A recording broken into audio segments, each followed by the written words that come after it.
Um, good afternoon or good day. Thank you for coming.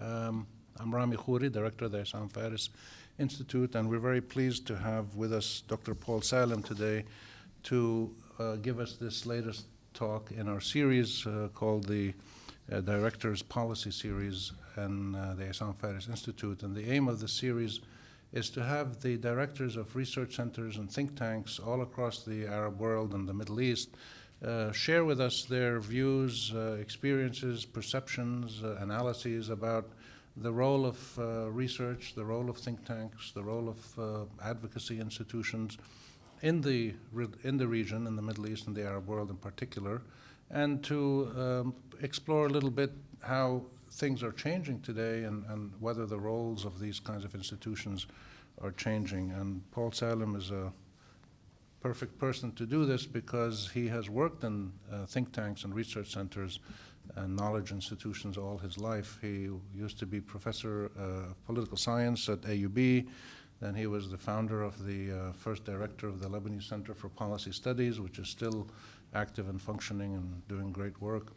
Then he was head of the Faris Foundation for some years, and now is the director of the Carnegie Middle East Center, which is part of the global Carnegie system of research centers all across the world, and continuing to do the great work that he has done everywhere. He's also particularly dear to IFI and to myself because he was one of the godfathers of the Essam Faris Institute. When the institute was established, he was head of the Faris Foundation, and he was very instrumental in working out the arrangements, the agreement to create the Essam Faris Institute, and he was extremely helpful to me personally when we brainstormed early on in helping us think about how we could play a particularly useful role in this region and the kind of work we do, particularly being anchored at AUB, and it's very much as a result of his contributions as well as others that we have clarified in recent years our emphasis at the Essam Faris Institute on trying to focus on the policy-making mechanisms of this region. While so many of the research institutes and think tanks and academic centers are doing research and meetings and conferences and publications, and we all do a lot of these things, what we try to do is to go into the policy-making process. How does policy get made in Arab countries? How is it influenced by research and knowledge?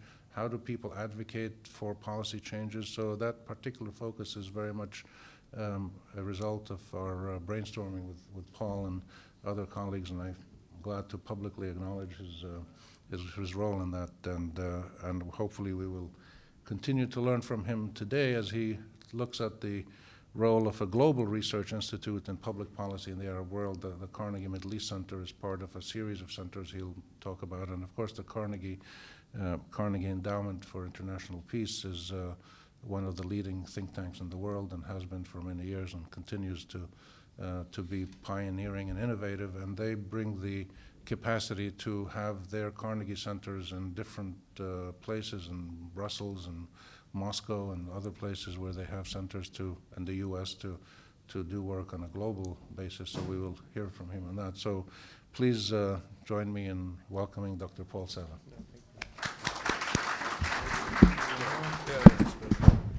Well, good afternoon, and thank you, Rami, very much.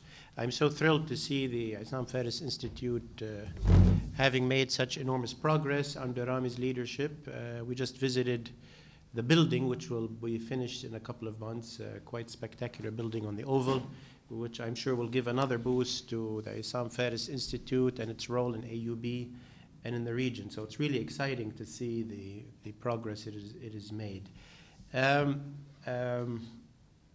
Rami asked me to talk about the role of a public policy research institute and public policy in the Arab world. That's the general title. So I thought I'd start backwards in a way, say a few words about the Arab world, where it is, what its situation is and how it's changing, and the changes brought about by the Arab Spring.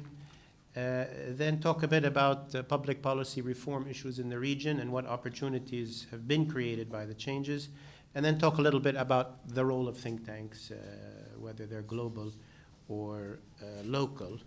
So let me start with conditions in the Arab world. First of all, there is an Arab world. in the sense that the Arab Spring, I think, showed that an event in Tunis could immediately reverberate in all Arab households, carried by Arab TV, and create movements, change from Morocco all the way to Yemen and Oman. And although certainly Arab nationalism, Arab unity, okay, that's dead, but there is something called the Arab world. It is, I think, a cultural phenomenon. And what's relevant for think tanks about that is that think tanks work in the realm of political culture, in the sense political ideas, political ideals, best practices, the culture, the information that relates to governance. And hence, there is an Arab space, and it's worth engaging in it. When democracy or democratization waves came to Turkey, it had no impact on the Arab world. When there was a huge uprising in Iran in 2009, it didn't have an impact in the Arab world. When Mohammed Bouazizi did one thing in Tunisia, it had a huge impact. The rise of Arab media, of Arab television stations, the internet, which has an Arabic space, and Twitter and Facebook and all of that, really now has created a pan-Arab space where if you have think tank ideas or other types of ideas, there is a common space to invest in. A few words about the conditions of the Arab world, to emphasize how desperate the conditions are, how much need there is at all levels for very intensive public policy efforts, public policy reform. If you start with the physical formula of the Arab world, highest birth rates in the world, dwindling water resources in a way that's already created disaster in Yemen, in South Sudan. Part of the uprising in Syria has to do with water, huge crises in agriculture in Iraq because of water. This is not just water tables under the ground, but also the rivers. Our rivers in the Arab world don't come from the Arab world. And whether it's Euphrates and Tigris or the Nile River, this is a space in the world which is losing its water, and that is a very serious situation. A very arid patch of land, desertification is increasing, salination is increasing. This is all also negatively impacted by climate change. So when you look at the 21st century, go beyond what happened yesterday in Egypt or tomorrow in Syria, the physical formula of the Arab world is a very, very difficult one. You add to that energy resources, oil and gas. Now, that can be a good thing or a bad thing. It's a good thing when it's well managed, when it creates economic growth, creates jobs. It's a bad thing when countries fight over it or when it creates high levels of corruption. There have been repeated wars in the Gulf area, basically because there's a lot of oil and gas there. Part of the war in Syria today part of it has to do with control of the future of oil and gas pipelines, who dominates the offshore gas in the Eastern Mediterranean. So having lots of oil and gas can be a good thing or can be a bad thing. Economic conditions, broadly speaking, in this part of the world. None of the economies of the Arab world have succeeded in creating productive economies that are competitive globally. The only one in the region, other than Israel, is Turkey.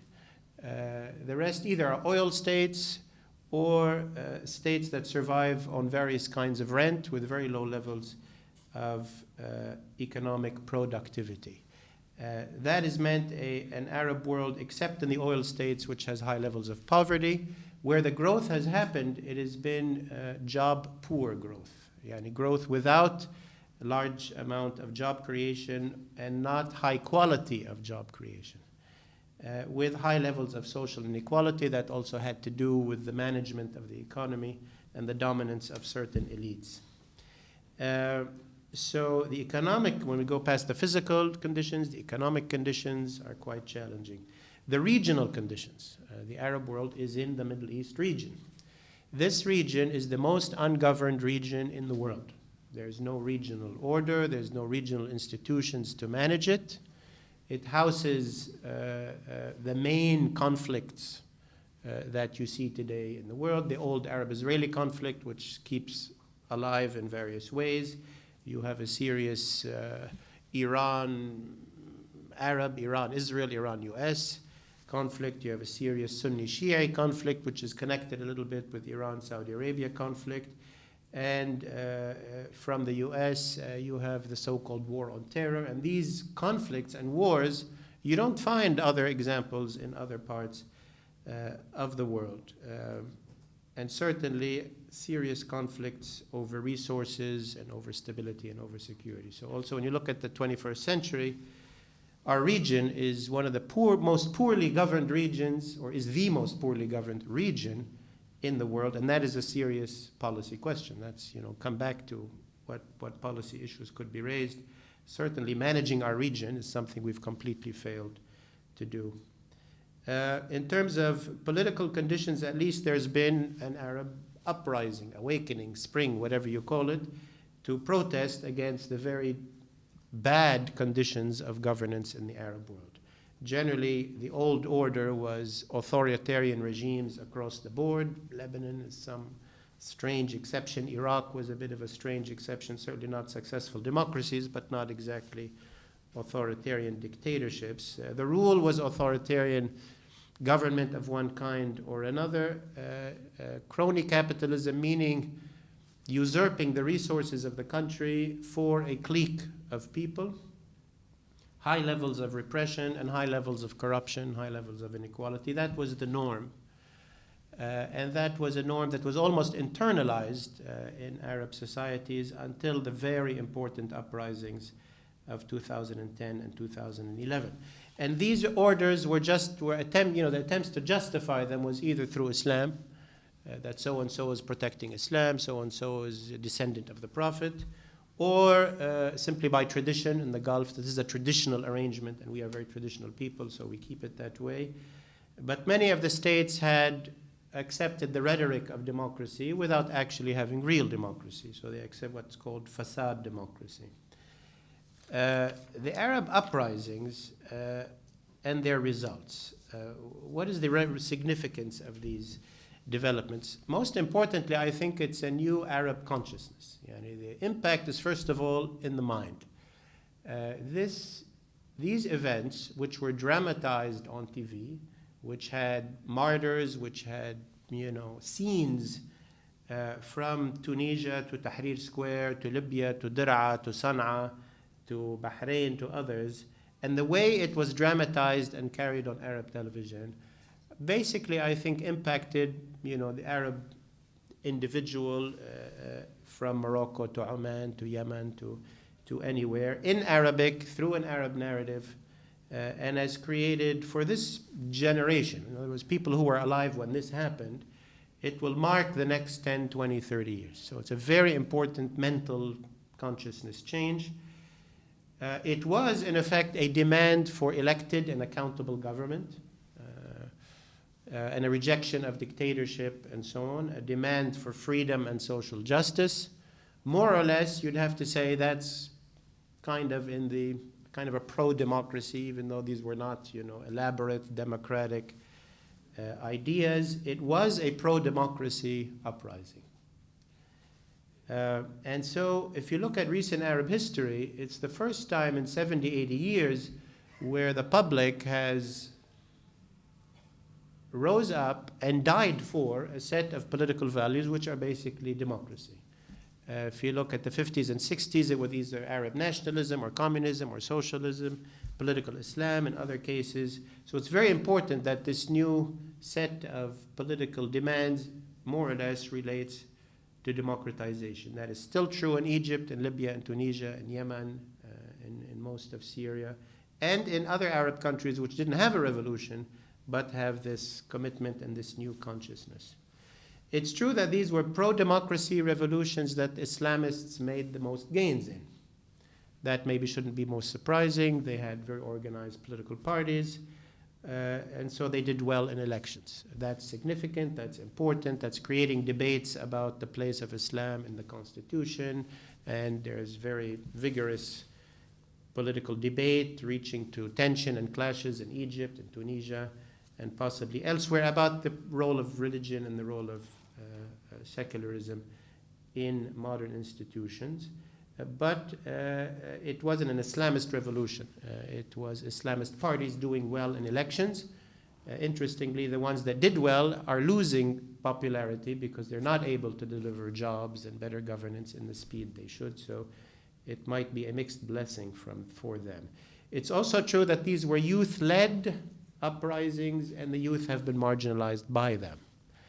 This is also not terribly surprising when you move from uprising to elections. Youth are good at uprisings, not organized enough to win elections, and certainly didn't have time to mobilize. These were revolutions that called for equality, but certainly women have began to suffer, particularly because of Islamist gains, and that's an issue that is real in many of these countries. It was a pluralist revolution, but minorities have begun to suffer a little bit, or feeling that they're a bit embattled. Take the case of Egypt, for example. So it's a process that is very complex, but very significant, and we're in the beginning of a process and not at the end of it. But indeed, if you look at the 20-plus countries of the Arab world, 4 countries are in transition. I think Egypt, Tunisia, Libya, and Yemen are transitioning. They haven't failed as transitions. They have problems, they have issues, but they're not going backward. One transition or uprising was aborted completely, which is Bahrain. And one uprising was turned into an armed situation, which is Syria. The Syrian regime felt that, they turned peaceful protests for reform. They shot at them and killed enough people to force the opposition to become militarized. And when you get militarized, you get radicalized. And now we have a proxy war in Syria involving all kinds of players. But you do have 4 countries in transition, among which is the biggest country in the Arab world, Egypt. When you look at the Arab world today, Egypt is transitioning. Iraq is in deep crisis, but still it is attached to a sort of a democratic approach with many, many problems. You have some of the other republics and monarchies, the big ones like Morocco, who has made serious concessions towards democratization with elections and allowing the opposition to move into the government. So serious sea change towards accepting democracy as a form of government. Now, as Churchill said, democracy is a terrible form of government. So one doesn't expect, wonderful things right away, but all the others are much worse than democracy. But indeed, we've entered a period of maybe troubled democracy, depressing democracy, I don't know what you want to call it, but it is a serious force today which is having a big impact. And although it was mainly the republics that were impacted, Egypt, Tunisia, and Yemen, and Libya, the monarchies have also been affected as well, in the sense that people want more political participation. I saw an opinion poll, which is rare in Saudi Arabia, and the results of it were that Saudi citizens, in an opinion poll, said for them democracy is the best form of government, even in Saudi Arabia. Doesn't mean that there's going to be a revolt in Saudi Arabia tomorrow, but it's significant that that is the consciousness. So the Arab region is in great tumult and great change. And I would say there are very different trajectories in this Middle East, in this Arab world. You have Egypt and North Africa, which I would say are in a pretty calm part of the Middle East. There's no major proxy wars in that area.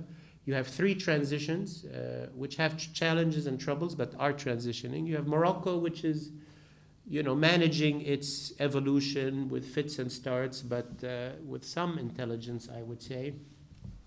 And Algeria is the one which is, I would say, with the biggest question mark over it, partly because the president is ill, and the issues of succession have always been critical in the Arab world. The Egyptian uprising was partly about the succession from Hosni Mubarak to Gamal Mubarak.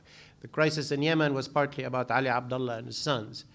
So the illness of Bouteflika and the situation in Algeria, which is very, very, very tense, is a very serious situation. And also that Algeria's economics don't make sense. Algeria uses lots of its oil money to pay off its population. But that's not going to last for long, because if you study the numbers in Algeria, they're not going to be able to do that for much longer, and Algeria is likely to explode in the next few years. But North Africa generally seems more stable than the Mashriq, the Levant. The Levant, which is effectively Lebanon, Syria, Iraq, I would say is in a condition of fundamental disintegration. The order that was put together after World War I, Sykes-Picot and all of this, I think is completely unraveled. There's no real consensus about what the nation is, what's Lebanon, what's Syria, what's Iraq, and each country really there isn't. You know, Lebanon, the last thing we came up with is the so-called Orthodox law, where every community goes and votes for its own people. Iraq is at least 3 different Iraqs, Kurdish, Sunni, and Shia, and now Syria is breaking apart into different components. So at the level of what is the nation, in our Mashriq, in our Levant, we're really in deep, deep, deep trouble. Whereas in Egypt, nobody asks what's Egypt. Everybody knows what's Egypt, what's Tunisia, what's Morocco. And the states in our Levant have effectively all failed or all collapsed. The Lebanese state doesn't control its borders. The Iraqi state doesn't control its borders. The Syrian state doesn't control its borders. So us, the Levant, might be, we've already entered a deeply, deeply, deeply troubling and very difficult thing, and we're seeing it playing out in Syria, we're seeing it playing out in Lebanon, Hezbollah involved in Syria, Sunnis in Iraq supporting their brethren. And we are in a very different situation than Egypt, Tunisia, and the others. You have the GCC, which has its own world, protected by the US, rich with oil. Although the future of Saudi Arabia is a big question mark. If you look 10 years down the road, a very big question mark. And then you have the poor southern periphery, which is Yemen, Somalia, Sudan. Obviously, southern Sudan already broke away.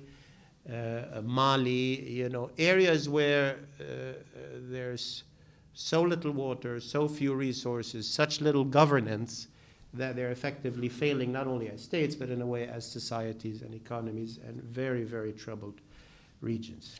I say all of this to say that when you're looking at a think tank, the things that need to be done are everything. Our region has not done its homework. Our region is in desperate need of governance reform at every level. And hence, to my mind, think tanks focus on policy, focus on intelligent decisions was desperately needed, you know, 50 years ago. But here we are, entering a 21st century in very difficult conditions. With everything to be done. At least this century sort of recently had its uprising, its pro-democracy attempt to make a link between public opinion, ideas, and so on, and accountable government. So at least there's the beginning of a process in which think tanks and people can throw out ideas and have some impact on the public policy process, at least in some countries. The areas of work and reform and governance, you know, the list is endless. I'll just go through a dozen of them at least. How to do transitions, how have other countries transitioned, what are the things to look for, how to build and adapt democracies to our conditions, constitution writing, which is a huge issue in Egypt today, Tunisia today, Libya today, Yemen today, Syria today. That requires expertise, experience, experts. How to design election systems, how to build political parties. This is a region really, other than the Muslim Brotherhood and so on, where political parties are weak, and where they exist, they're not the modern, intelligent form of political party, part of which has a think tank function, which is to bring ideas and put them in political parties, and when that party gets to power, they have a new set of policies. Most of our parties are za'amat, yani leadership driven, or ideological with a big idea but no details. We want Islam, but what do we do about, you know, taxes? We want Arab nationalism, but what do we do about the environment? Big ideas with very few details. National reconciliation. In all of these countries, this is a huge problem. How do people get along together? On what basis? After you had a period of top-down government, the people were empowered, which was great, and they brought down governments, but at the same time they started fighting with each other. How do you build real national reconciliation? How do you deal with transitional justice? Leaders that killed their people, military officers, security officers, and so on. How do you move forward from that? How do you build a judiciary which is really strong and independent? None of the Arab countries have it. How do you build transparency? How do you fight corruption?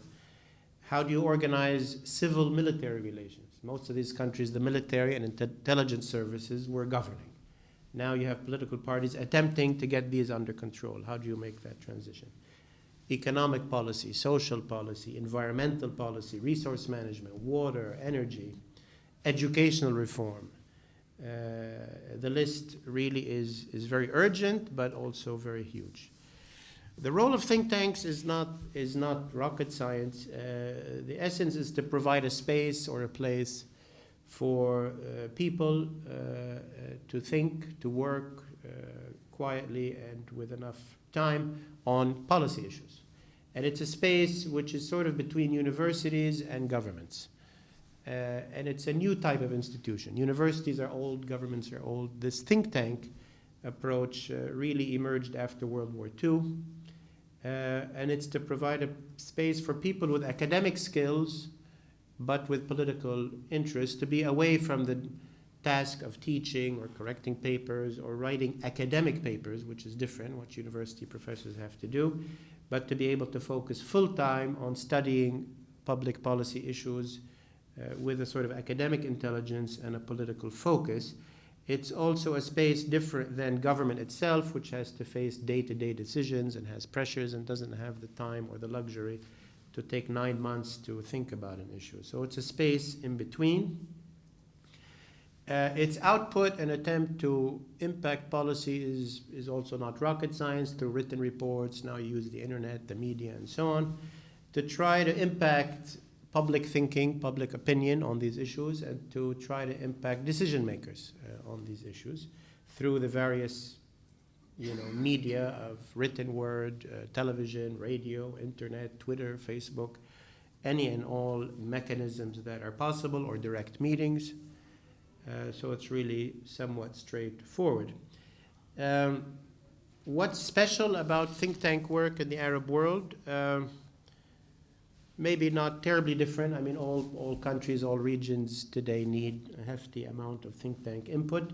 But as I said, I think the Arab world is in much more desperate need than some other regions which are more advanced than us. It's also a region really without political parties, which usually political parties do a lot of this work. We don't have such political parties in our part of the world, so think tanks have maybe an extra job. Our politics is only beginning to experiment with elected and accountable government. So most of the patterns of government are still cliquish, authoritarian. They don't listen to advice, and decisions are really not made, or until recently were made, without having to take the public interest into account, because there's no accountability. So you make a decision to enrich yourself or to enrich your cronies or your family or your tribe or whatever. Now, with a bit more of an opportunity for accountable government, there's, in a sense, maybe more responsibility for think tanks to jump in and express their views. The region also has a pretty weak technical capacity in government. Most governments, surrounding ministers and presidents and so on, have a very high amount of technical support and so on, which can absorb and read think tank output and bring it to the decision maker very effectively. We have that in some parts of the Arab world. It is beginning, this technocratic approach, but it still has a long way to go. In the West, or even in China and so on, every report that's issued by a think tank is read by one of the advisors, and reports are raised up to decision makers in a very methodical way. In the Arab world, it's still very piecemeal. Some countries do it, most countries and most decision makers do not. What's special about a global think tank in the Arab world? As Rami mentioned, the Carnegie Endowment for International Peace was founded in 1910, so more than 100 years ago, by Andrew Carnegie, who was the Bill Gates of his time, but made his money in steel. And before he died, he distributed all of his money to different causes. One of them was to try to build international peace. But anyway, so it's a very old think tank, and it has centers, as Rami mentioned, in Washington, in Brussels, in Beirut, in Moscow, in Beijing, and there's one being established in India, in New Delhi. The long-term plan is also to have one in South Africa and Brazil, and then hence to have a fully global sort of set of think tanks. These think tanks are local and global at the same time, meaning that each center is local. The Chinese center is Chinese scholars, the Russian center is Russian scholars, the Beirut Center has scholars from Morocco, Tunisia, Egypt, Jordan, Lebanon, and other Arab countries, and so on. And the idea behind it was to create, was to say that since with globalization and so many issues being global, you need a global conversation among different regions of the world to understand each other, to talk about policy together. It's, idea makes sense. It has been fairly successful. And it took the think tank model to more of a global scale, I would say. But otherwise, as a think tank, it's not too different from what other think tanks do. The think tank, the Arab World think tank, which happens to be based in Beirut, staffed with Arab scholars, does work on Arab issues, economics, education, security, democratization, like other think tanks, and there are maybe about 200 of them in the Arab world, like other think tanks in the region. So in a way, it's not different. It provides a venue for experts to, sit and take their time and look at things without pressures, academic pressures, or political pressures. It provides a way to communicate that stuff through the media, through the websites, through the internet, through Twitter, through Facebook. So pretty typical think tank activity. What is a bit special or what's different about having a global think tank? I think one of them is it can take voices from each region to other parts of the world. So like in our center in Beirut, we're able to take perspectives from the Arab world straight to Moscow, to Beijing, to Brussels, to Brasilia, to Washington, in a way that maybe is more effective than think tanks that are just from the region. That's an advantage. We can also convey perspectives from these other regions to public in the Middle East, whether it's from US or Europe or Russia or China or India or Africa or other places. So it has a bigger reach, as it were, and it can try to bring some of the best practices or success stories from other parts of the world to our part. How did Spain do its transition? How did South Korea succeed in economic transformation? To get those lessons to us here. Also, maybe some of the issues which are specific or which a global think tank can tackle more effectively. Some issues are obviously global in nature that affect us very much. Oil and gas. Oil and gas affects us, but very much is decided or has a big impact from China, from India, from the US, from Russia. So understanding how these big players relate to oil and gas is very important for us. It's a global issue. Security. Persian Gulf is dominated by the US military. The war in Syria is a proxy war involving Iran, Saudi Arabia, Turkey, Russia, the US. How to understand the interaction of those regional international players with something that relates to us. The so-called war on terror is a US war against groups in the Muslim world. That is a global issue. Economic cooperation is a global issue, whether it relates to energy prices or investments or opening markets or oil and gas pipelines. How are we going to get Lebanese gas to Europe? All of these things concern us, but if we don't understand the bigger or global perspective, we will not be able to devise intelligent policy. But at the end of the day, I think, as in other issues, think globally, act locally. That's how I feel. And when we look at our problems in our part of the world, I think first, not globally, I think first at the national level, building and reforming and creating successful nation states at a time like in the Levant, where our states are failing, whether it's Lebanon or Iraq or certainly Syria.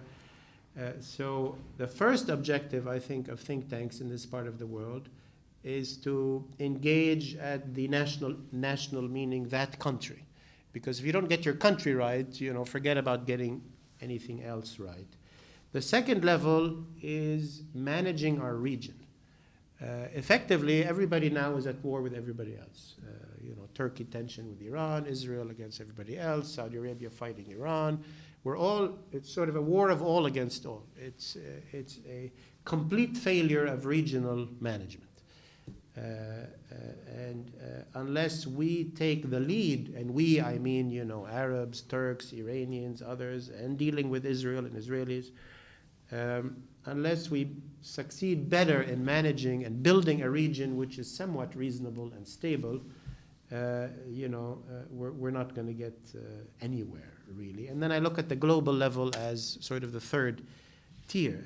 And if we manage our countries and our region better, our voice in the world, our ability to influence global decisions and global governance will certainly be much more enhanced. So I will stop there. Those are some ideas and things I wanted to put forward, hoping to stimulate a discussion. And thank you. Thank you, Rami.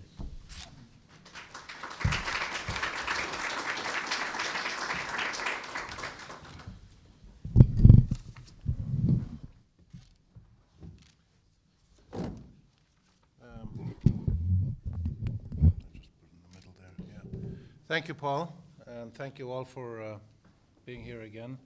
There's many issues to talk about. I'd just like to ask the first question, if I could. Could you compare your experiences when you were a university professor and then at the National Lebanese Center for Policy Studies, which was focused on Lebanon, and then at the Carnegie Endowment, where you deal globally and regionally? You worked in 3 different kinds of institutions. Does each one and all obviously wanting to affect policy nationally, which I think we agree on, because that's where decisions are made and that's where power is exercised. Does each kind of context have a different capability? Yeah, and I think in a very, again, not very complicated way. I mean, my experience at AUB, which is, typical of maybe most university experiences, is most of your time is occupied with teaching and the many loads of teaching. And your research time is focused on the academic research, which is, the academic journals, trying to get promotion. And your time is pretty much taken up with those 2 tasks. Now, some of your research might relate to some policy question, but your time is taken up with other things. You don't have time to do that policy type research in the way you want. Your research requirements are academic, not policy, and those are very different requirements, very different papers, very different outputs.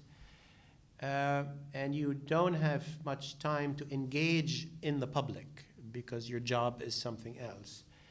I would also say that the academy has its own culture and also somewhat frowns upon excessive public engagement. Or at least that's the inherited culture, that, we are at university, we do our stuff. And I remember when I first joined AUB, and I was active in some civil society things, and maybe I was on TV once or twice, my superior, called me in and he said, this is really, your colleagues are not happy, we're in university, we shouldn't be doing this kind of thing, and please, cut back. And maybe that makes sense. Each institution has its function, which is one of the reasons why the idea of creating a public policy institute at AUB was something, that was born, and I think is very, very much needed. That, yes, the university has its own job to do, but there's so much expertise in this university, and haram that it's not then repackaged or reoriented in an institutional way that can then have an impact. But it requires an institution like the Faris Public Policy Institute to do that. And it recognizes the different functions. When I worked at the Lebanese Center for Policy Studies versus working at Carnegie,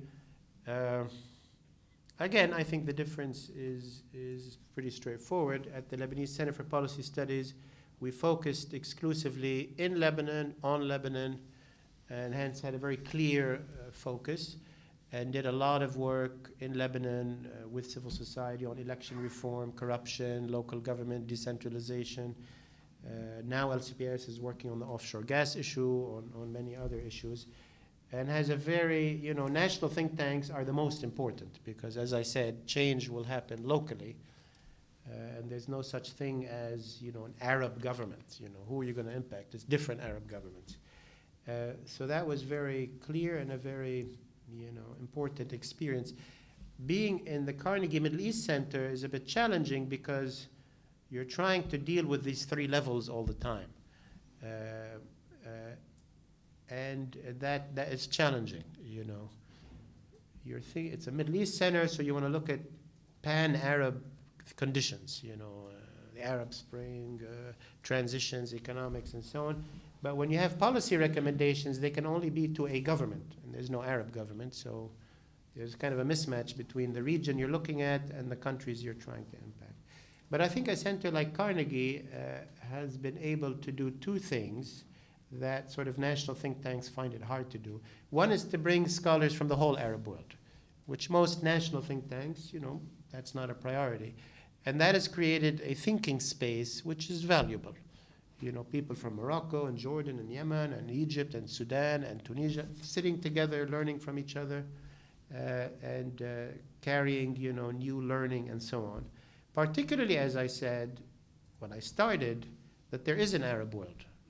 You know, the Arab world really is one cultural knowledge space, although it's 20 plus countries and will probably remain 20 plus. Sadly, it might become more than 20, you know, if Syria breaks up or something. But it is one space.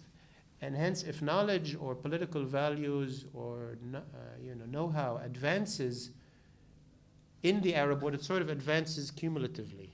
It's maybe a little bit like, you know, the Spanish-speaking world or something, which I'm not at all an expert on, but they went through similar phases, you know, dictatorship, then democratization, and we are in a similar situation. So it's very valuable to work pan-Arab, even though there isn't a pan-Arab government. Another thing that maybe Carnegie can do well is engage globally. And as I said, there's so many issues that are global that affect us. For example, we have a working group, a global and regional working group on the Middle East, which has officials or people close to officials from China, Russia, Germany, France, UK, US, Tehran, Ankara, Riyadh, Cairo.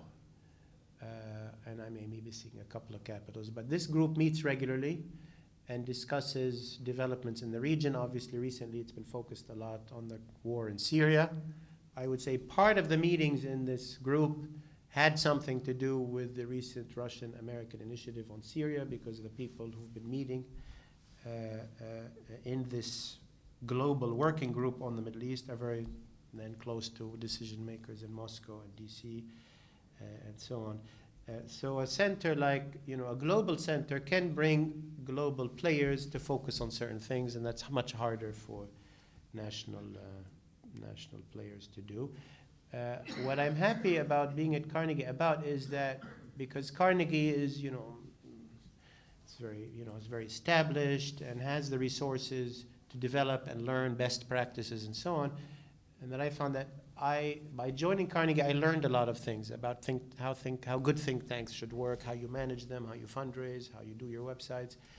And along with Rami and IFI, we're trying to communicate or, you know, do capacity building so that these lessons learned can then be lessons learned by think tanks in the region, and that's useful. Thank you. Fatah, and then Walid, and then here. Thank you very much, Paul, for your Identify yourself. It's Fatah Hazam. I'm a visiting fellow here with the Sam Ferris Institute. Thank you for your very succinct views and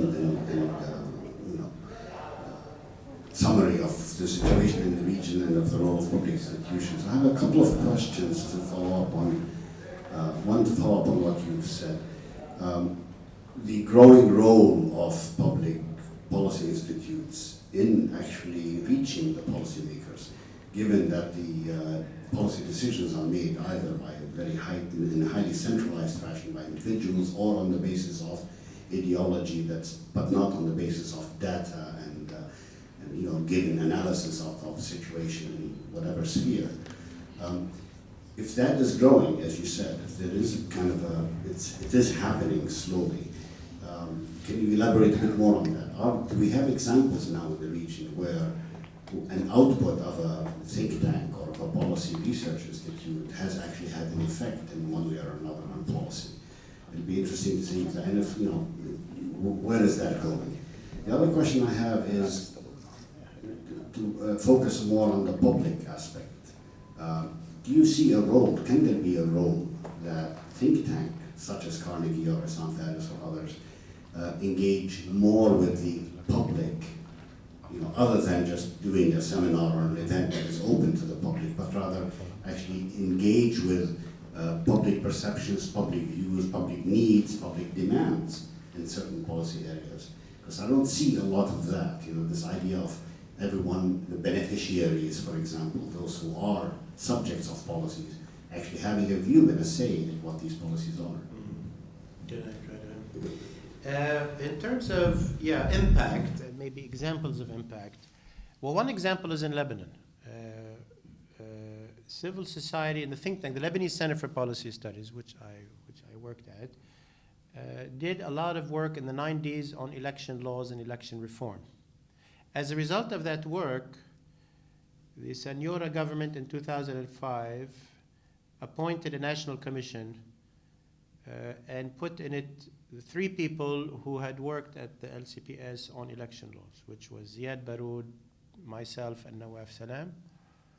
And the law that was suggested by this commission, which is called the Boutros Commission because Minister Boutros led it, was a mixed electoral system, which has partly proportional representation and partly majoritarian, which has become a central option in this current electoral debate.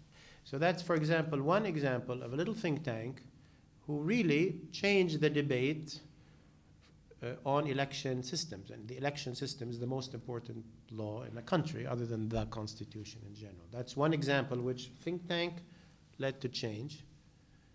Within that example is another mechanism of change. Think tanks, typically you think they have ideas, they put the ideas among the decision makers and somehow have an impact. Another way you have impact is you create a person who then becomes a decision maker. Ziad Baroud is an example. Ziad Baroud, the Lebanese Center for Policy Studies, also a lawyer, but through his work with the Lebanese Center for Policy Studies, he became known as somebody who knows things and has things he can present and so on, and became at one point the Minister of Interior, and hence carried with him this stuff that he had been working on, these policy choices.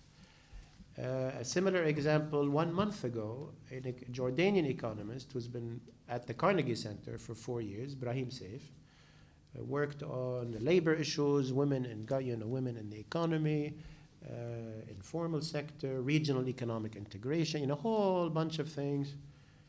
Because of his work, basically, and the visibility of his work, was asked to be Minister of Economic Planning in Jordan. And now Brahim Saif, the think tanker, is the Minister of Economic Planning in Jordan. Another colleague of mine, Amr Hamzawi, because of his work, became a leader of the Egyptian opposition, almost ran for president.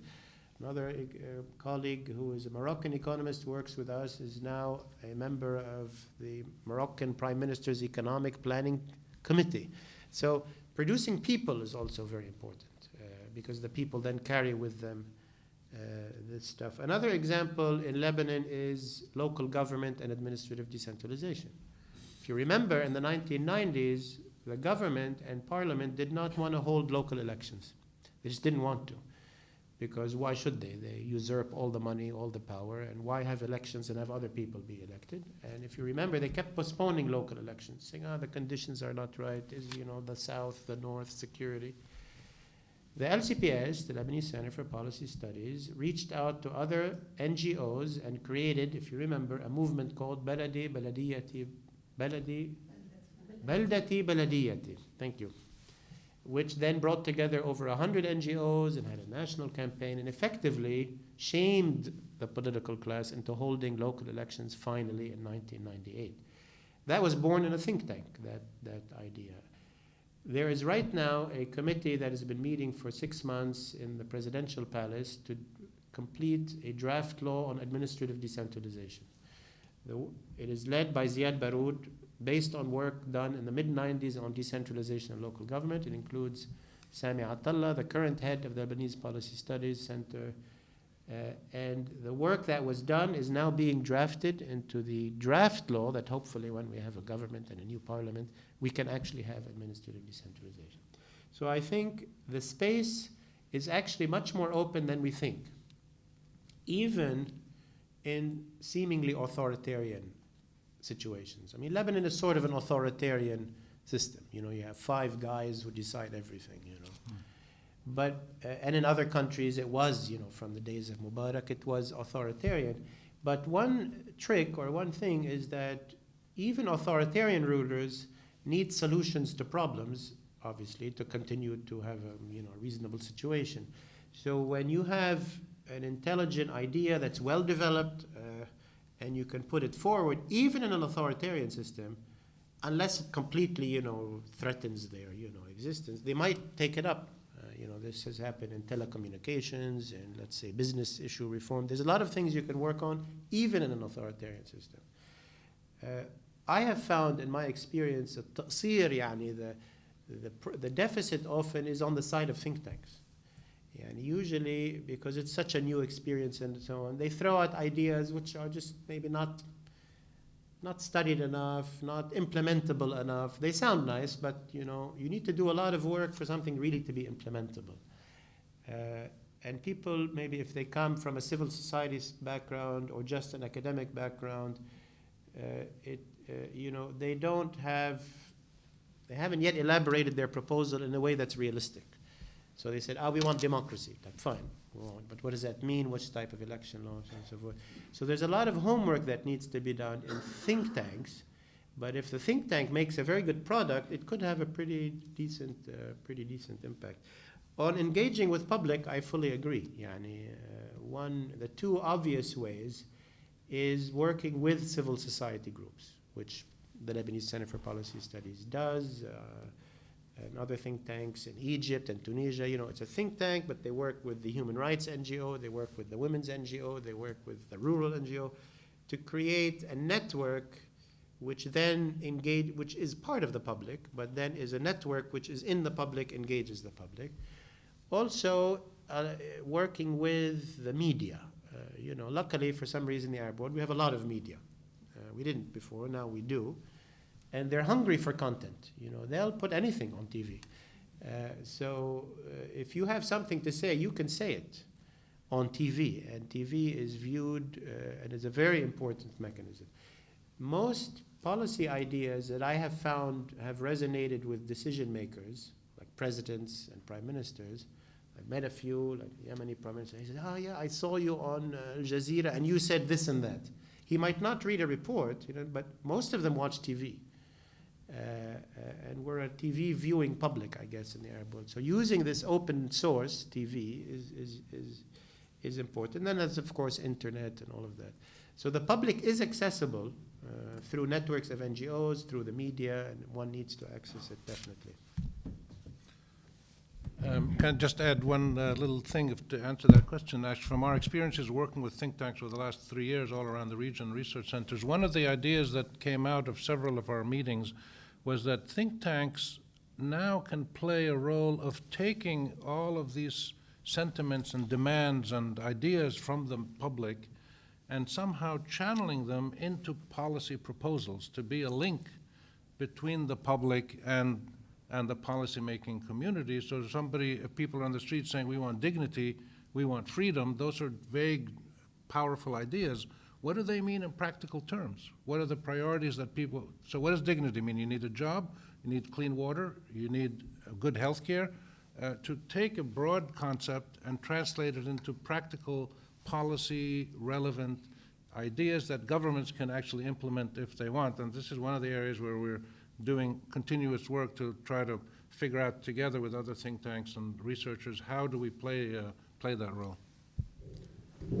Walid was next, and then... Hi, my name is Walid Hasboun. I teach international relations in the PSBA department here at AUB. And I just wanted to respond to your comments about the dynamics between academic work and policymaking work. And as I suppose as you're aware, AUB is, we've developed this public policy center and also working on the idea of a master's program in public policy and international affairs.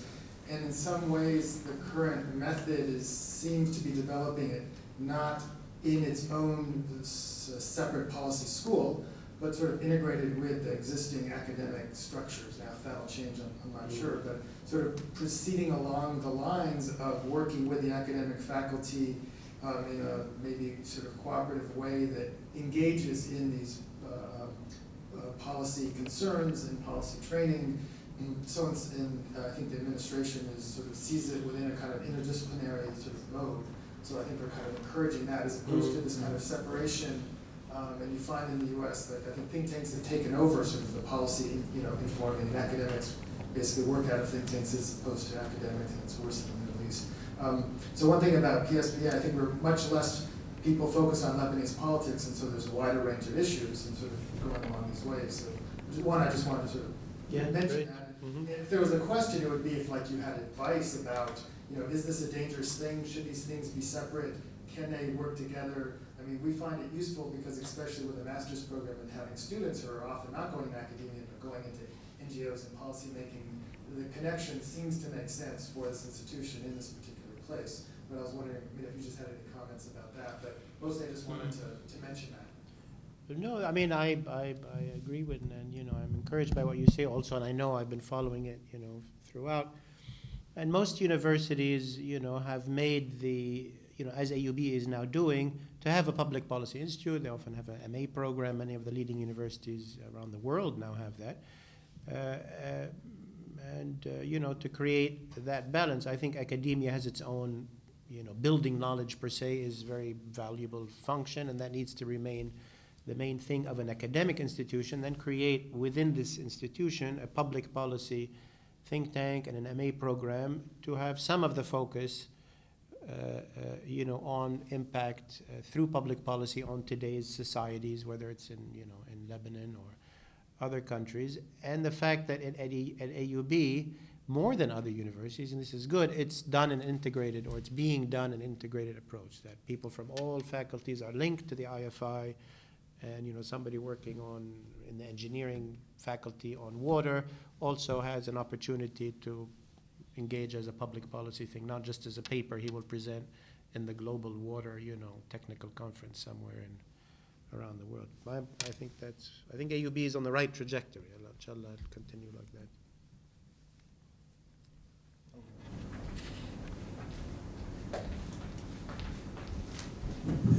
Good afternoon, my name is Aya Hakim. I work in economic policy. I had a bit more of a macro question. So you mentioned, for example, the visibility of what you've been doing in think tanks, let's say, through the media. But I was wondering what you think about the role of a think tank in terms of being more actively involved in advocacy or lobbying, for example, to MPs for the policies that it is proposing. Do you think there is a role of think tank, or its purpose is just to do the research and make sure it's disseminated well? Thanks. Yeah, that's a question that's often raised at our think tank, at other think tanks, the advocacy question. My view about it is, yes, the think tank, first of all, I think a think tank is objective. It's neutral in the political sense. Obviously, it's not with this party or that party. It takes the national interest or the general interest. That its work is based on evidence and scientific academic research. So, at the end of the goal is to help everybody. The method is to do it neutrally, scientifically, and to look for the best answer. Okay, that's the process. Then, if it finds that it's found this answer, yes, it has an obligation and function to push that answer. And I've mentioned some of the methods. You have to write it, you have to get on TV and talk about it, you have to hold conferences, you have to go meet with the minister, you have to engage with civil society and so on. So yes, it's advocacy of that type. The challenge usually is dividing your time and energy. If you're basically spending a lot of time researching and writing, are you going to take 6 months off and run around and advocate? It's a trade-off. So I think what we do and what most think tanks do is the main emphasis is on the work, the research and so on, and then some proportion, 10%, 15, 20% of your time and energy is in advocacy. But within the conception that the heavier advocacy is undertaken by various media, the civil society groups, take the example of electoral reform, okay, or local government. The think tank did the research that said, local government is in crisis, look at the numbers, the economy, we need to have local elections. Now, to create an advocacy group, it made a coalition with 150 other NGOs, and then reached out to some of the media, and the media joined, and it became powerful advocacy. Because a think tank is a very small animal and cannot, most of its time is doing something else, and shouldn't assume that it can also be a very effective advocacy thing, because it's a different model. It's a few people in quiet rooms doing research. So the advocacy, most of it will and should go through other institutions that the think tank should reach out to, maybe political parties as well. So a little bit of advocacy, and then advocacy would be carried by others.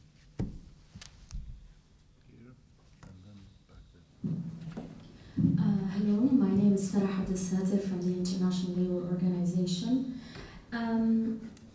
When we say that work is based on evidence and that it is objective, the question of funding is also raised, I think.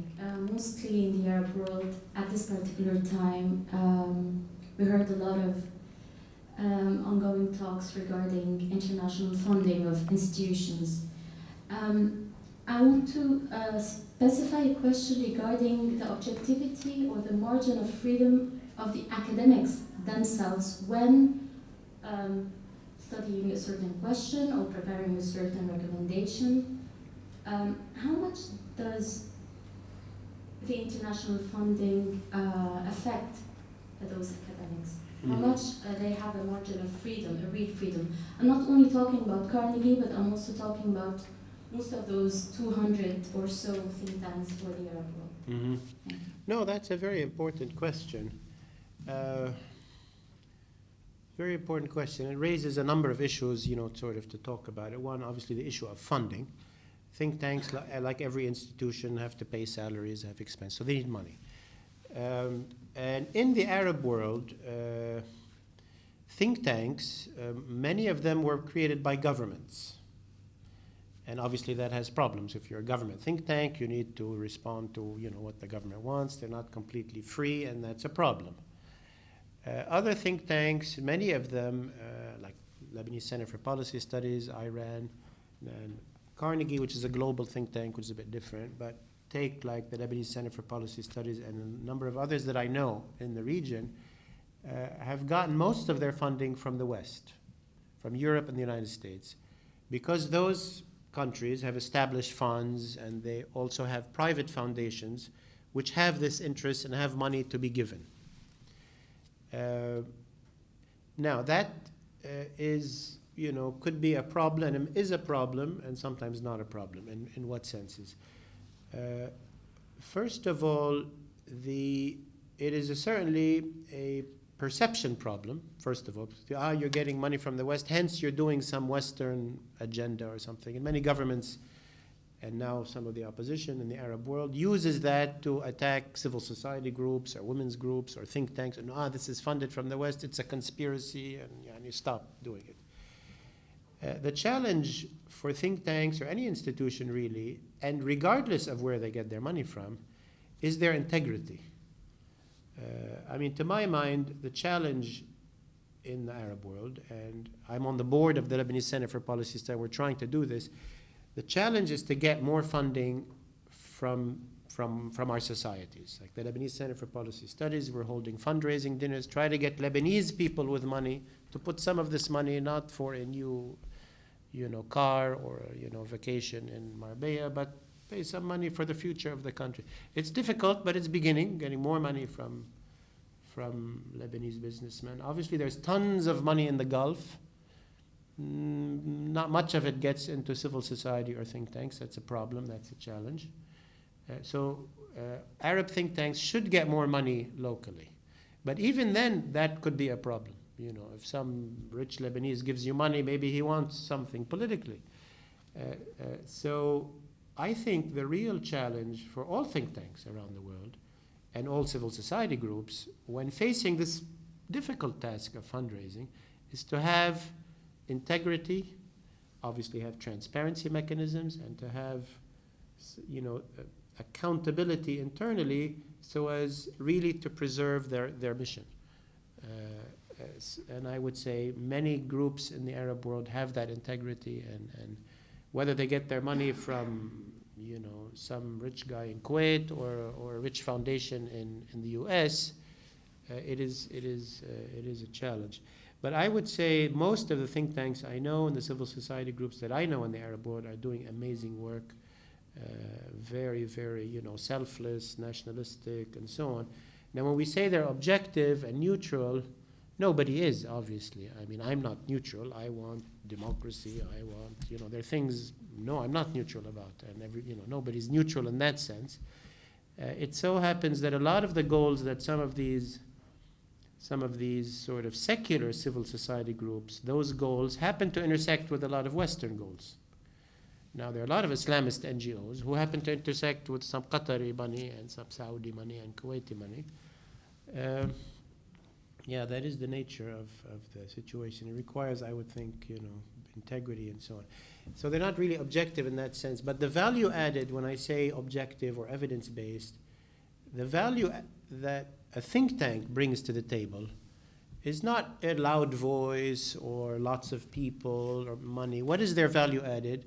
It's the intellectual capacity to think through something and to present something, intellectually elaborated. The value added is mental.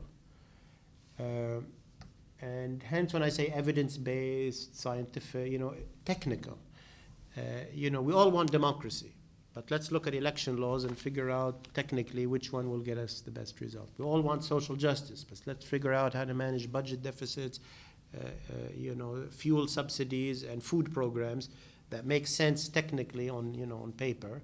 And that's the value added that a think tank gives, and it will succeed or fail based on that value added. That's, I guess. No, sorry, no, wait, we were here. I promised. Here, and then, sorry.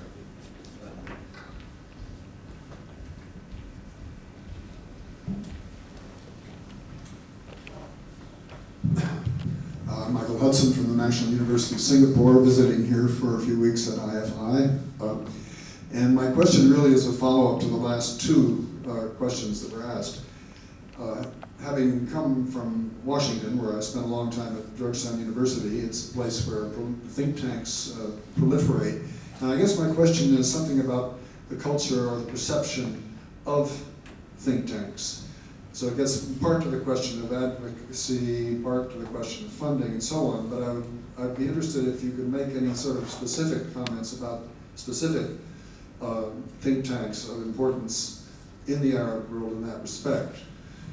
For example, in Washington, we know that there are certain think tanks like the Cato Institute, which has got a certain approach to economic issues. We know that the Washington Institute for Near East Politics has a certain slant on Middle East matters, and so on. We could think of a number of others. There's some more to the liberal side, the Institute of Policy Studies in Washington, which has a much more sort of left-wing approach to things. If you transpose all this to the Middle East, I'm wondering, in your understanding, does the Carnegie Center in Beirut have a certain kind of image, and would other prominent think tanks in the region, I'm thinking, for example, of the Center for Arab Unity Studies here in Beirut, or the Gulf Research Center that was lately in Dubai, or the Al-Ahram Center in Cairo, do they have, in your judgment, a certain kind of approach, and basically, given the fact that we can't all be totally objective and sort of, vanilla on all these things, what is your sense of the sort of cultural landscape of think tanks, of the more important think tanks in the region? Well, that's a very good question. I mean, when you look at the U.S. scene, as you were mentioning, it is very much adapted to or taken advantage of, the clear bipartisan system that an election will either be won by this party or the other. The parties and the powers behind them help establish new think tanks to promote certain ideas for certain parties to then implement in politics. So in a way, when I look at that, I say that the think tank experience mixed in with a strong bipartisan system has created this kind of, there's sort of Republican type think tanks and Democratic type think tanks, pro-Israeli think tanks and that, in a very clear policy system in the US. And it's a very interesting question. When you look at the Arab world, what does it look like in that sense? The first thing that comes to mind is we don't, in none of the countries yet, maybe we will soon, we don't yet have a functioning electoral party system. We say, we're waiting for the next election, this party will become president and so on, so let's work with that party to get our ideas across. Nor have we seen yet parties or groups within society establish think tanks with that clear-cut objective. There's a little bit of that. In Egypt, for example, businessmen have established the Egyptian Center for Economic Studies, which kind of promotes a pro-business approach to policy and so on and so forth. The Muslim Brotherhood has a think tank. Hezbollah has a think tank. So there is a bit of that, because it's useful and gives them tools to impact, and if they get to power, they can have something to present. When you look at the actual think tanks that exist in the Arab world, there are very different colors. You have government think tanks, which the people say, that's a government think tank, and indeed they do things and they give them to those government people. You have, the think tanks that I've worked with and I know are really, in a way, opposition, civil society, pro-democracy think tanks, which emerged in Jordan, in Lebanon, in Palestine, in Egypt, in Tunisia, in Yemen, which resemble, kind of the environmental NGOs, the women's NGOs. They belong to that family. And their coloring is, those are those, troublesome pro-democracy, pro-human rights type people. And a lot of those, talking of funding, were able then to get funding from the West to promote their things. So I think you don't have a clear, categorization in the Arab world because it's such a still a pluralistic type of political system and experience. Maybe within 5 to 10 years, politics in many countries will be, the Islamist and the secularist. Maybe then you'll see a big Islamist think tank and a big, I don't know. Maybe more political parties in Egypt and Tunisia will become serious and establish, more effective or support think tanks. Part of what we're trying to do in Lebanon, for example, is to get this think tank out of its exclusive sort of being closed in civil society and reach out to, the business community, to political groups, and not to have this idea that only civil society is good and everybody else is evil and we don't deal with them. And it's a challenge, but I think progress can be made, but still a long way, I would suppose. Back there, and then these two here. There, and then we should stop around 1:30. Now, the lady back Well, my here. question kind of is similar as before. I'll ask. Look. Hi, good afternoon. My name is Victoria. I work with Mercy Corps. We're an NGO working in 40 countries around the world, including in Lebanon. And my question was building on the previous two, but a little bit more about you talked about the value of Carnegie, and it provides a strong brand. It's very well recognized around the world, enough that it's expanding so rapidly. And I'm wondering about that perception, public perception in the Middle East of that brand. I mean, Carnegie is a well-known name from the United States, and there's a big debate now about in the region about the influence of the West on the Middle East, and that kind of parlays into a secular versus Islam debate, that a lot of Arabs are considering. And I'm wondering from where you sit now, what is kind of your perception of the Carnegie brand and the kind of impact that it can have in the Middle East in terms of influencing public policy and kind of the tensions that exist around that? Well, I mean, that's a very good question. It's very specific to Carnegie. It is a bad brand to have in the Arab world. We wish, somebody else had died and left his money. And so obviously it's an easy target. Oh, Carnegie was Scottish American, he's American, he died, he's American, there must be some American agenda. It's a bad brand in public, kind of thing, no doubt about it.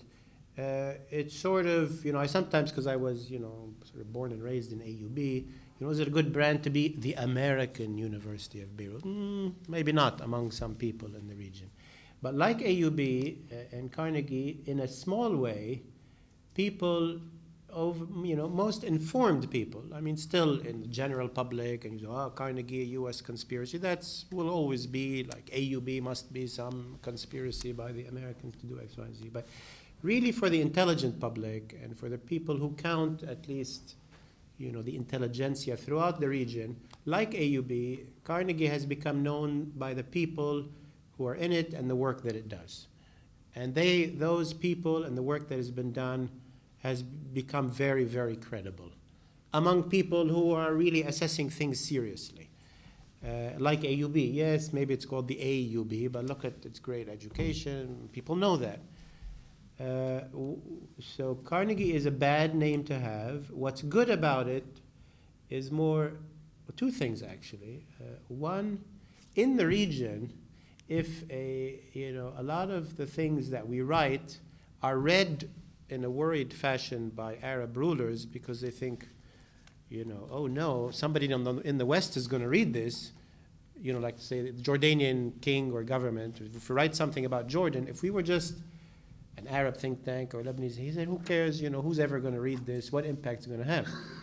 But interestingly, a lot of reaction we've gotten from Arab leaders is because they worry that Carnegie, something written by Carnegie is going to be read in Washington and London, and then, Obama's going to say, why are you doing X, Y, and Z? So you get more clout, and we've tried to use that to advantage. Obviously, for part of our job, which is to convey Arab perspectives to the world, it's good to be called Carnegie because the international media, whether it's CNN or the China television station, when they want something about the Middle East, Carnegie, we know that name, let's ask somebody from Carnegie. So that's an advantage that we can say things globally that are sort of heard because we have this Coca-Cola kind of brand. People know the name, and it gets into the New York Times, it gets into the China Daily, it gets into the Russian, And so with a bad name locally, we're doing the best we can to take advantage of it. Until some Arab leaves $1 billion for such type of thing, here we are. Rian Alameen, IFI. I just have a very specific question about the regional transformation, since it's kind of the landscape that we're working in right now in the region, and specifically in terms of the roles of the think tanks. Is there a comparative historical model, whether it's South America or East and Central Asia, Europe or Southeast Asia, that went through a period of transition that we should be studying, as kind of a background to everything we're doing in terms of our public policy work and obviously our policy work around international affairs? Well, certainly, transitions have happened all over the world. In 1941, there were, I think, 7 democracies in the world, or 8 left. Today, I don't know what the number is, 120 or something. And also all these countries, the whole world has gone through transitions. And even the old democracies went through transitions. They weren't born democracies 200 years ago. And there's a lot of academic work, and there's a lot of think tank work, and there's a lot of activist work about what we can learn from different transitions.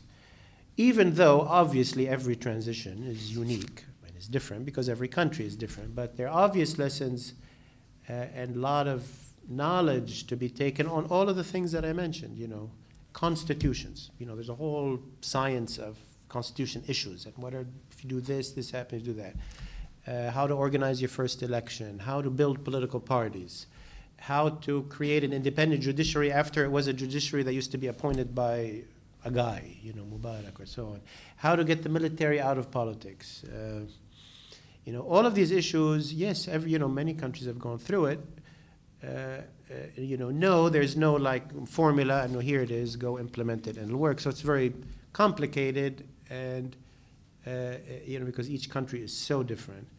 But our think tank, I know the IFI, and many, many think tanks around the region, and many global think tanks and governments have been offering support to the Arab countries, whether it's Brazil or Spain or or countries in Eastern Europe, bringing their people and say, look, this is how we did it. Maybe you can learn something from this. At Carnegie, we have a research project with 4 other think tanks from Yemen, Egypt, Libya, and Tunisia, with a big conference in September and about a dozen different papers with experts from different parts of the world exactly on this issue. And here we are, 2 years into the uprisings. Each transition is kind of stalled, troubled. So what can we do? What can we learn? So yeah, there's tons and tons to be learned, and there's a whole literature about it, and it's accessible. Hi. Hello. Yeah. My name is Alessandro, and I'm a journalist, and I would like to share with you my experience because I'm the product of 2 public policy schools, one in Paris and the other one in Singapore. That's the Lee Kuan Yew School. Maybe you know Shirley. There we had very separated programs between international affairs and public policy. In Paris, actually, when they tried to put one more time the Public Policy Institute within the international affairs schools, there was, absolutely, exactly. They were not happy. We had people that decided to quit their jobs, and so I don't know how things, end in the end.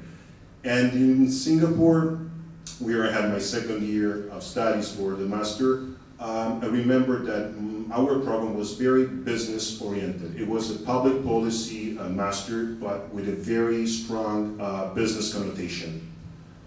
Then I have a question. Okay. Right. The real question is, I'm a journalist following essentially oil and gas in the Middle East area.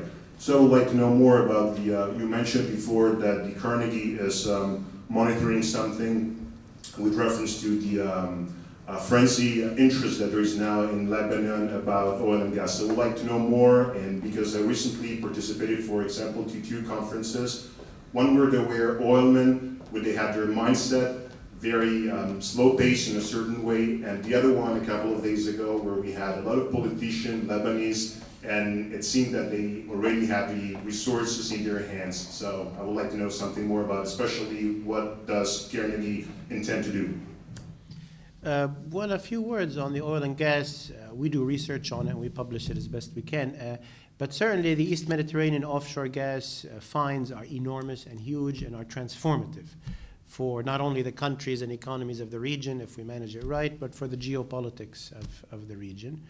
The finds, obviously, Israel, Cyprus, Lebanon, maybe also in northern Syria. Obviously, there's in Gaza also, and there has been in Egypt. It's big amounts, so it's transformative. Some of, in a quick, obviously it's a whole topic onto its own, but 2 things I'd mention: that bidding for these resources is in itself a geostrategic development, in the sense that you have about 50 companies, global companies, that are now waiting to bid for the Lebanese offshore gas, which includes the major American and European countries, the major Russia companies, Chinese companies. Interestingly, Exxon, for example, and Rosneft, the Russian ones, are partners and will bid together. And Total and another Russian company are partners and bidding together. Now that might have an impact already on the geopolitics. And if a huge US company, a huge Russian company are digging outside our waters, it must probably mean also the Americans and Russians want some stability, or should encourage them to have it. So that's interesting, that's important. In terms of then getting the gas out to market, that is another geopolitical issue. Israel realized that it's not affordable. How is it going to get its gas to Europe, basically? They thought of a LNG plant, liquefied natural gas plant in Cyprus, to liquefy it and put it on ships and then send it. The current market prices and pricing was too expensive to do that. It might not work. They explored pipelines, and obviously if you look at a map, the only reasonable pipeline is from Cyprus to the Turkish coast, which is 60 kilometers. The other alternative is trying to reach Greece, which is huge. So why did Israel and Turkey recently have a rapprochement? Partly to get eventually Israeli gas through Turkey to Europe so that they can sell their gas. Lebanon has now a big, problem. Right now it's going to be a few years before we even, if we're lucky, get extraction of the gas. But then we're going to have the question, how do we get our gas? Well, of course, we consume part of it here to make electricity, but then we want to sell the rest in Europe. Originally, the plan was there's an Arab gas pipeline, we bring it to Lebanon, send it through Syria. Now, Syria is at war, so what are we going to do with our gas? We don't know yet. And take eastward, Iran has a $10 billion gas pipeline deal, which goes Iran, Iraq, Syria, Mediterranean, to get Iranian gas to the Mediterranean. Now that's stopped because there's a war in Syria. Iran is now talking with the Jordanian government to see if the pipeline can go Iran, Iraq, Jordan, Aqaba, and then get it out that way. Qatar has a rival plan to get a pipeline from Qatar through Syria to the Mediterranean. So why are Qatar and Iran fighting over Syria? Partly the future of gas. Why is Russia so interested? Partly the future of gas. The Kurds have oil and gas, but they need friends to get it out to market. Most of it was going out through Baghdad, but they have huge differences with the Maliki government, so what do? They basically make an alliance with Turkey. Turkey needs gas, needs oil, is happy to transport Kurdish oil and gas. So, a lot of the stuff in the region is oil and gas, pipelines and extraction.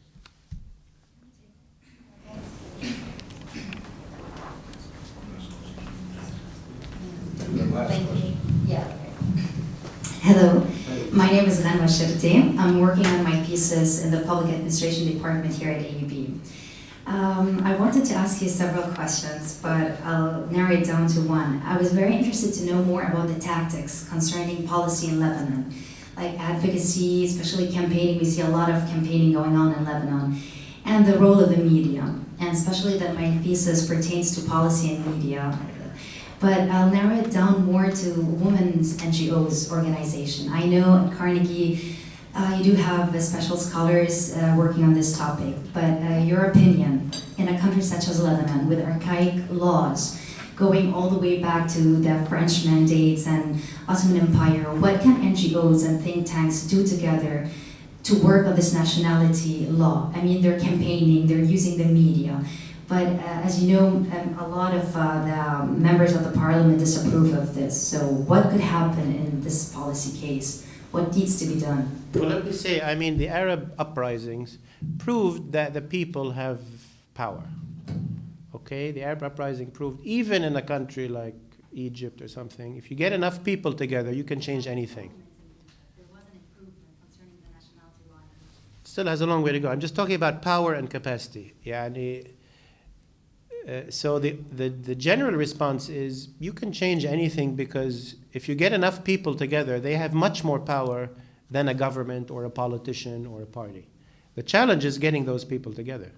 One of my disappointments in Lebanon is, on these big civil issues that are of great concern, you can get 500,000 people for some sectarian issue on X, but you only get maybe 2,000 people, if you're lucky, to protest for, women's nationality issues.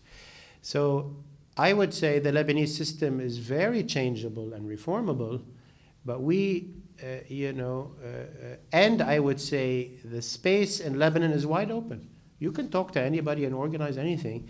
The challenge is succeeding in that huge public protest or power. The Egyptians maybe have been wanting to revolt for 30 years. It only worked once on January 25. So it's not easy, but the general point is, don't be fooled. Those politicians who manage our affairs manage it largely because we're passive. It's not that they don't have power. The power they have is that we follow them, or many people follow them. So my general response is it's definitely doable, and you can change all of those laws. The challenge is how to get tens of thousands of people to actually mobilize.